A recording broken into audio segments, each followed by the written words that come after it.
The empathy plague. Dr. Evelyn Carter massaged her temples, staring at the flickering monitor before her.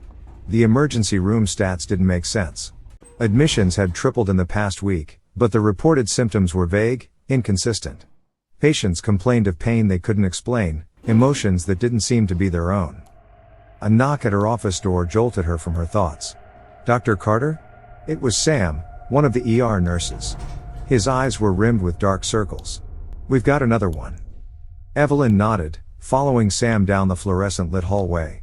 In exam room 3, a young woman sat on the edge of the bed, her whole body trembling. I'm Dr. Carter, Evelyn said softly. Can you tell me what's wrong? The woman looked up, her eyes brimming with tears. Everything hurts. But it's not. It's not my pain. I feel what they feel. She gestured wildly at the walls. All of them. Their fear, their suffering. It's too much. Evelyn frowned, jotting notes. Another case, just like the others. When did this start? 2 days ago. I was at the grocery store, and suddenly, the woman's voice broke. I couldn't breathe. I felt like I was drowning in everyone else's feelings. After a thorough examination and finding nothing physically wrong, Evelyn prescribed a mild sedative and arranged for a psych consult. But as she watched the woman leave, leaning heavily on a friend, a chill ran down her spine. This was the 10th such case today alone. Weeks passed, and the cases multiplied exponentially. The media dubbed it the empathy plague. Evelyn worked tirelessly, poring over data, conducting tests, searching for a cause or cure. But the illness defied conventional medicine. One morning, as Evelyn hurried through the hospital's main entrance, she nearly collided with a man rushing out. Their eyes met for a brief moment. The world tilted. Suddenly, Evelyn was drowning in a sea of foreign emotions. Worry about a sick child, frustration over mounting medical bills, the sharp ache of arthritis, the hollow emptiness of grief, all crashed over her in waves. She staggered, gasping for air. Dr. Carter. Hands steadied her. Sam's face swam into view, concern etched in every line. Are you all right? Evelyn blinked, the cacophony of feelings receding to a dull roar. I think I've been infected, she whispered. Society began to crumble. Schools closed. Businesses shut down. People barricaded themselves in their homes, terrified of human contact. Those who had to venture out wore dark glasses and masks, avoiding eye contact at all costs. Evelyn worked from her apartment, video conferencing with colleagues around the world. They had isolated the cause, a mutation in the mirror neuron system, spread through prolonged eye contact. But a cure remained elusive. She stood at her window, watching the eerily empty streets below. A lone figure hurried past, head down. Evelyn felt a stab of their anxiety, their loneliness. She pressed her palm to the cool glass, her own isolation threatening to suffocate her. Her phone buzzed. A text from her sister, Claire, turn on the news. Now. Evelyn flicked on the TV. The president's grim face filled the screen. Must take drastic action. Effective immediately, a nationwide quarantine is in effect. All non-essential travel is prohibited. We must isolate to survive this plague. The words washed over her, but Evelyn barely heard them. Her mind raced. There had to be a solution, a way to. A sharp knock at her door cut through her thoughts.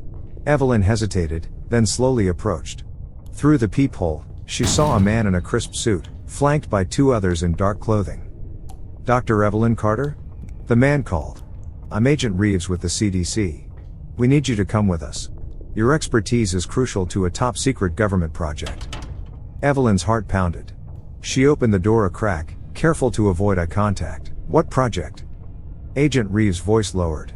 The one that started all this. The underground facility was a maze of sterile white corridors and high-tech laboratories. Evelyn's mind reeled as she absorbed the truth. A well-intentioned experiment to increase empathy in the population had mutated, spiraling out of control. We thought we could make the world a better place, Dr. Emerson, the project lead, explained. His voice was heavy with regret. Instead, we may have doomed humanity. Evelyn threw herself into the work, desperate to find a cure. Days blurred into weeks. The outside world descended further into chaos, but inside the facility, time seemed to stand still.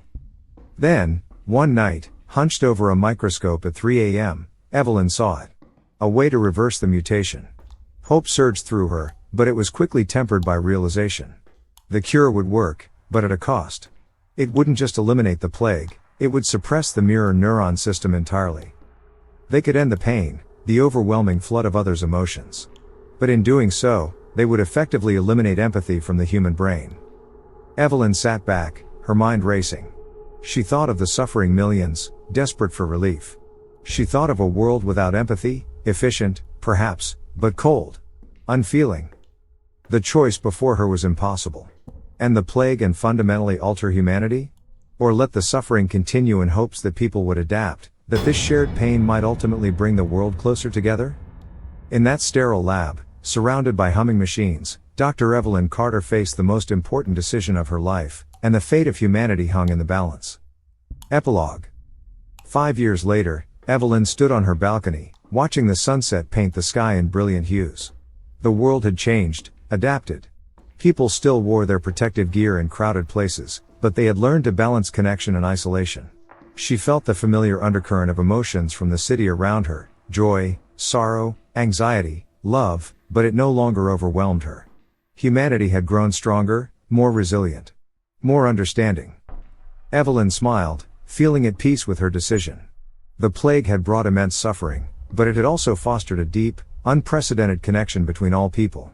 In choosing not to use the cure, she had bet on humanity's capacity for growth and adaptation. As the last rays of sunlight faded, Evelyn felt a swell of hope from somewhere in the city. It resonated within her, a shared optimism for the future. A future where empathy, even in its most extreme form, had become humanity's greatest strength.